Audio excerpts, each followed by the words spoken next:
টেকসই উন্নয়ন লক্ষ্যমাত্রা বা এসডিজি অর্জনে আরও কার্যকর অর্থায়নের জন্য বিশ্ব নেতাদের প্রতি আহ্বান জানিয়েছেন প্রধান উপদেষ্টার অধ্যাপক ডক্টর মোহাম্মদ ইউনূস।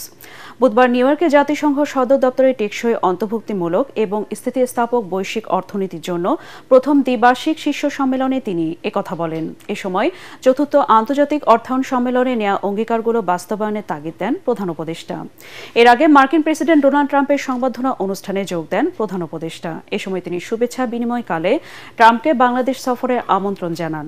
আরও জানাচ্ছেন মুশফিকুর রহমান। নিউ ইয়র্কে জাতিসংঘের সদর দপ্তরে টেকসই অন্তর্ভুক্তিমূলক এবং স্থিতিস্থাপক বৈশ্বিক অর্থনীতির জন্য প্রথম দ্বিবার্ষিক শীর্ষ সম্মেলনে অংশ নেন প্রধান উপদেষ্টা ডক্টর মোহাম্মদ ইউনূস। টেকসই উন্নয়ন লক্ষ্যমাত্রা অর্থায়নে প্রতিশ্রুতি বাস্তবায়ন শীর্ষক অনুষ্ঠানের উদ্বোধনী অংশে প্রধান উপদেষ্টা বলেন, টেকসই উন্নয়ন লক্ষ্য অর্জনের জন্য বছরে 4 ট্রিলিয়ন মার্কিন ডলারের বিনিয়োগ ঘাটতি পূরণ করা চ্যালেঞ্জিং হলেও অপরিহার্য।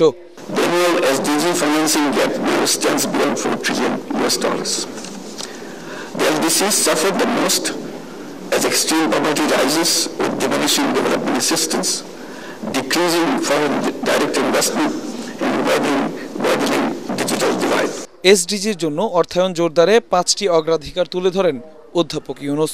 বলেন, প্রান্তিক জনগণের কণ্ঠস্বর অবশ্যই শুনতে হবে।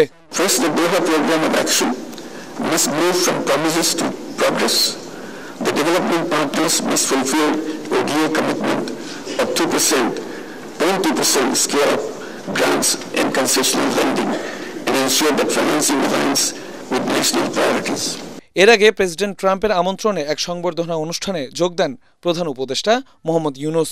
এ সময় মার্কিন প্রেসিডেন্ট ডোনাল্ড ট্রাম্পকে বাংলাদেশ সফরের আমন্ত্রণ জানান তিনি। অনুষ্ঠানে ডক্টর ইউনূস বিশ্বের বিভিন্ন শীর্ষ নেতাদের সঙ্গে মতবিনিময় করেন। তাদের মধ্যে ছিলেন স্পেনের রাজা ষষ্ঠ ফিলিপ, জাপানের প্রধানমন্ত্রী শিগেরু ইশিবা, জাতিসংঘের মহাসচিব আন্তোনিও গুতেরেস এবং ভুটানের প্রধানমন্ত্রী শেরিং তোবেক। এছাড়া তিনি যুক্তরাষ্ট্রের পররাষ্ট্রমন্ত্রী মার্কো বিও এবং দক্ষিণ ও মধ্য এশিয়ার মার্কিন বিশেষ দূত সার্জিও গরের সঙ্গে সাক্ষাৎ করেন। বুধবার নিউ ইয়র্কে জাতিসংঘ সদর দপ্তরে জাতিসংঘ সাধারণ পরিষদের অধিবেশনের ফাঁকে পাকিস্তানের প্রধানমন্ত্রী শাহবাজ শরীফের সঙ্গে বৈঠক করেন প্রধান উপদেষ্টা। নিউ ইয়র্কে একটি হোটেলে ইতালির প্রধানমন্ত্রী জর্জিয়া মেলোনির সঙ্গেও বৈঠক করেছেন ডক্টর মোহাম্মদ ইউনূস। মুশফিকুর রহমান, এটিএন বাংলা। সব মশার বিরুদ্ধে সুরক্ষা দিতে এলো বসুন্ধরা এক্সট্রিম অ্যারোসল, মশার বিরুদ্ধে এক্সট্রিম সুরক্ষা। গণতন্ত্র পুনরুদ্ধারের নেতৃত্ব দিতে তারেক রহমান কয়েক সপ্তাহের মধ্যে দেশে ফিরবেন বলে জানিয়েছেন বিএনপির স্থায়ী কমিটির সদস্য doctor AZM Zahid Hossain.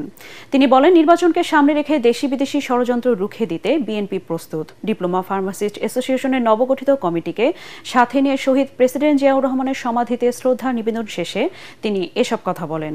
Doctor Zahid বলেন, যারা জনগণের কাছে সমাদৃত ও দলীয় জরিপের ফলাফলে এগিয়ে থাকবে তারাই আগামী নির্বাচনে বিএনপির মনোনয়ন পাবে।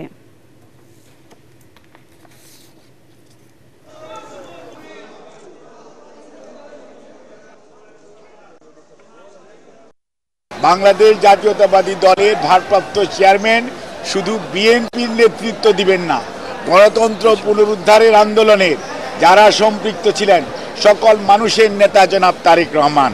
এবং আমি কয়েকদিন আগেও বলেছি, আপনারা দেখতে পাবেন যে কয়েক সপ্তাহ বলেছিলাম, ইনশাল্লাহ কয়েক সপ্তাহের মধ্যে ইনশাল্লাহ তারেক রহমান এসে বিএনপির নির্বাচনী প্রক্রিয়া নয়, গণতন্ত্র পুনরুদ্ধারের শেষ লগ্ন সেটির নেতৃত্ব দিবেন জনাব তারেক রহমান। ভারতের কেন্দ্রশাসিত লাদাখ শহরকে রাজ্যের মর্যাদার দাবিতে চলা বিক্ষোভে এ পর্যন্ত 4 জনের প্রাণ গেছে। পুলিশের সঙ্গে রক্তক্ষয়ী সংঘর্ষে আহত হয়েছে বহু মানুষ। প্রত্যক্ষদর্শীরা জানায়, রাজ্য মর্যাদা ও সাংবিধানিক সুরক্ষার দাবিতে বুধবার লেহ শহরের রাস্তায় নেমে আসে হাজারো মানুষ। এ সময় অনশন পালন ও আজ পুরোপুরি শাটডাউনের ডাক দেন আন্দোলনকারীরা।